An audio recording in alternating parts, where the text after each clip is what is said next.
Hi everybody, this is Beth McCullough and I blog at stampingmom.com. Thanks so much for joining me today. I would love it if you would say hi in the comments and tell me where you're watching from. So a couple weeks ago, actually it was the end of August, I made this card with the brightly gleaming DSP. Hello Linda Lace, thanks for joining me. And it was pinned hundreds of times. People just loved it. So some of the gals who come to the classes in my stamping studio wanted to make this for our class. Well, the issue with this is the copper foil is more expensive. Hello, Debbie. Thanks for joining me. Wow, from Arizona. I bet it's way warmer there than it is here today. But anyway, so this card leaves this big piece left over. And I hate to waste it. I like to be economical with my paper. And also, hello Marceline, for other people making it, I suggest that you do the same. So in order to make this card for my class, I had to find a purpose for this big piece. Well, what I did is I made the frame just a little bit bigger, and then I ended up with these two pieces. And this was the inspiration. Hello, Janie, it's good to see you. This is the inspiration for this card. I used the frame inside, and then I used this piece out here. So I'm going to show you how I did that. But there is a rhyme and a reason to the cards I make and how I put them together. So when you're going to do something like that, you take the stitched rectangle framelets. And can you see this okay? I actually ran it through the Big Shot, all three framelets on the copper at once. I put a piece of washi tape down, and then when it came through, this is what I ended up with. So I had all three of my frames at once. I'll put that over there. Then of course I used this on this card, and I can show you quickly how I put this together. These beautiful swirls, I just ran it through an embossing folder. I took copper embossing powder and embossed the Merry Christmas. Then I adhered this on the back of the copper frame and popped it up on dimensionals on the card. This tree was also cut. I didn't put the pretty copper swirls on there. The paper already had it. So I just popped the tree up on dimensionals and added the copper star. And that's how I came up with this card. Now I'll show you the details of how to make this card. There's another cost savings in this. What I did is, with a typical A2 card in the United States, one of the versions of that is 4 1/4 across and 11 inches down. So I cut it that way, and then I cut off this 2 3/4 strip off the front. And this was just slightly too big for my copper frame, so I cut 1/4 of an inch off. But basically, again, I'm using a standard card, cutting off this piece and turning it this way.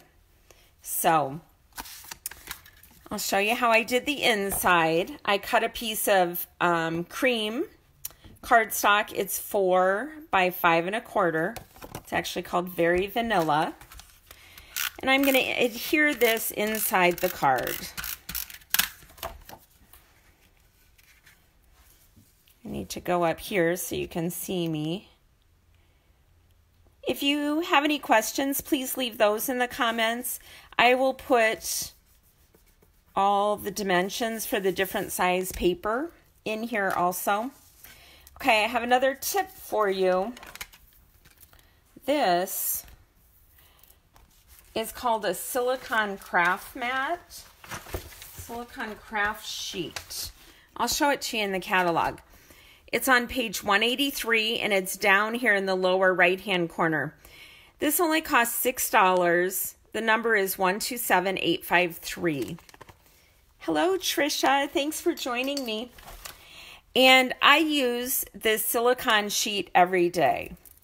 Now, there's tons of different uses for it. What I used it for in this case is my adhesive is wider than the frame. So if you add the adhesive on grid paper or standard paper, your paper is going to stick to the frame and make a mess. So what I do instead is put the frame on the silicone mat, and the extra adhesive is going to stick to the mat. But then this is really easy to get off, and it doesn't rip having it on paper. Okay, so now I'm going to center this. This frame, of course, is the first and second biggest stitched rectangles. And I'm just going to center it on the paper. This is such an easy card. Anybody could do this and reproduce a lot of them for Christmas. And I just think it looks fancy inside. Okay, now we're going to do the outside. So I had this piece I cut off. It's 2 3/4 by 4 because I cut the 1/4 of an inch off. So I'm going to adhere the copper to the navy.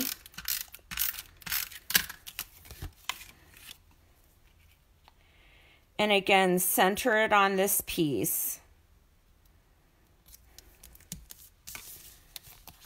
And then what I'm going to do, this is the most important thing at my class. I kept saying this over and over again, but if you put adhesive over the entire piece of paper, it's going to stick down to your card. So you have to be careful and only put the adhesive on this left side so that it only sticks to the flap. The rest of it is free flowing. And what I'm going to do here as I'm placing it is try to leave the same amount of margin on all 3 sides.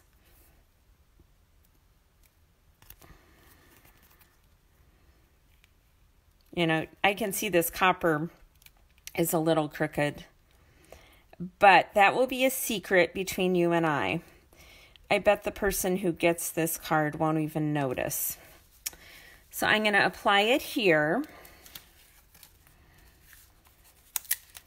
Oops. Actually, I'm going to put the DSP down first. This is 2.5 by 4 inches. Sorry, I made so many for the class that I didn't write down my directions this morning, and I should have to make sure I do it in the right order. Okay, so I'm centering this brightly gleaming DSP on the flap. Then I'm going to add this layer again, looking at the margins around here. Okay, then I used these ornament punches. They're called Gleaming ornament punches. They come as a set of 2, and it's $34 for the 2 punches. I cut out other brightly gleaming papers in that same pack.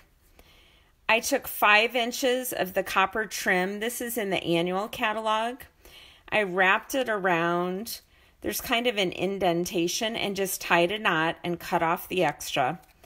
And then I popped them up on dimensionals.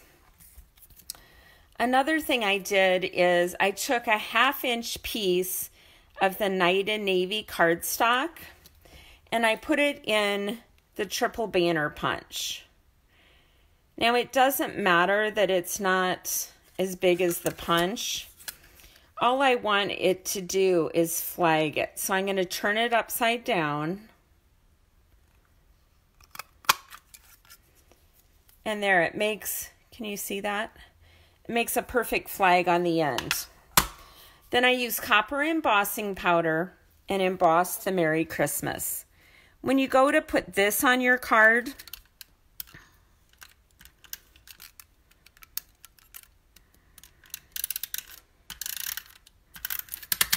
I don't want the flag to go over past the end of the card. So I would place it about there. Now with the Stampin' Dimensionals, I'm going to take off the back layer. So I do have extras of this card. If you would like it, I would love it if you would comment below and share the video. And then I will pick someone later today to send one of these cards to. So on this ornament, I'm going to place it so it covers the navy cardstock and doesn't cover the Merry Christmas.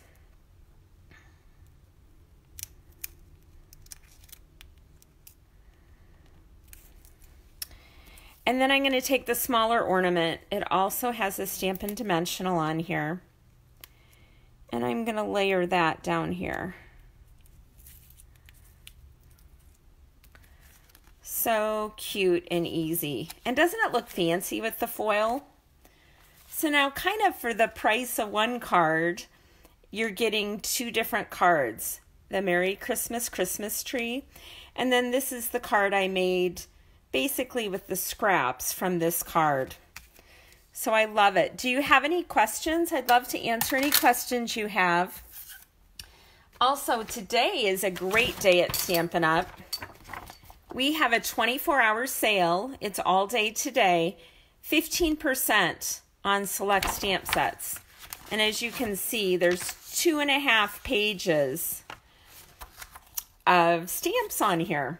So if you go to my blog, stampingmom.com, I have a picture of all the stamp sets and a link. And you can go and see which you want to purchase. You can also email me. I will be placing an order later today, and I would love to add yours to my order if you live locally, or otherwise go on and use the online shopping. Trying to see. I can't tell what you're saying, Trisha, but thank you for being here. My Archon phone holder is in the way. But I hope everyone has a blessed week. I am here every Wednesday at noon, and I love it. It's so much more fun for me if people are commenting and asking questions. And anyway, thanks so much, and have a blessed week. Bye-bye.